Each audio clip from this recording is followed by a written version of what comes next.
Bonjour, je suis Santov Benjo, porte-parole de la direction de la diplomatie publique d'Israël, ici pour vous fournir des mises à jour quotidiennes et des nouvelles en français. Depuis le début de la guerre, le 7 octobre, le nombre de morts dans les rangs de l'armée israélienne s'élève à 522 soldats et soldats. Aujourd'hui, nous annonçons la mort du sergent de première classe réserviste Andoualem Kabeda. Nous le saluons pour son héroïsme et embrassons sa famille. Ce soir, 100 jours se seront écoulés depuis le massacre du 7 octobre, lorsque le Hamas a brutalement pris d'assaut le sud d'Israël, tuant 1200 personnes, en kidnappant des centaines et violant, torturant et blessant des milliers d'autres. 136 hommes, femmes et enfants sont toujours détenus dans des conditions inhumaines. Ils sont privés de nourriture et de soins médicaux et ils sont soumis à la violence physique et psychologique.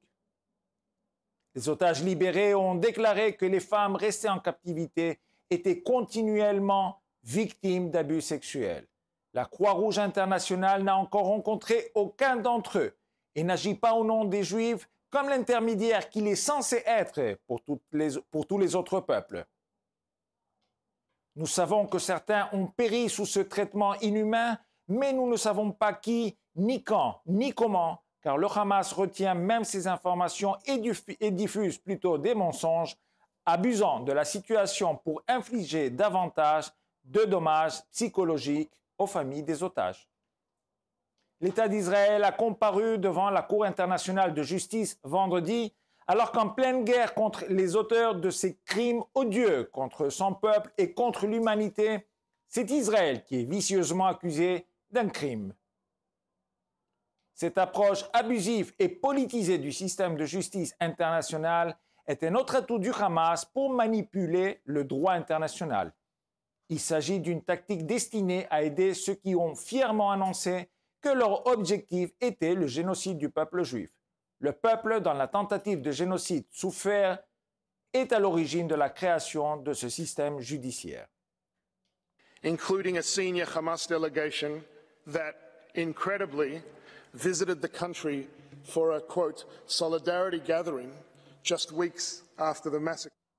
Cette attaque contre le droit international et la décence humaine élémentaire n'est pas passée inaperçue. L'Allemagne a rejeté la plainte de l'Afrique du Sud, estimant qu'elle ne reposait sur aucun fait et prévoit d'intervenir en faveur d'Israël.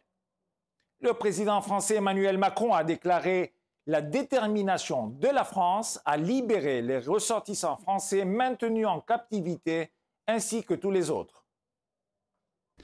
La nation française est déterminée à ce qu'Ohad et Ofer retrouvent leurs enfants libérés, à ce qu'Orion soit libéré, à ce que tous les otages des attaques terroristes du 7 octobre dernier soient libérés. La France... Pendant ce temps, les partisans du Hamas, inspirés par le massacre du 7 octobre, agissent aussi en Cisjordanie.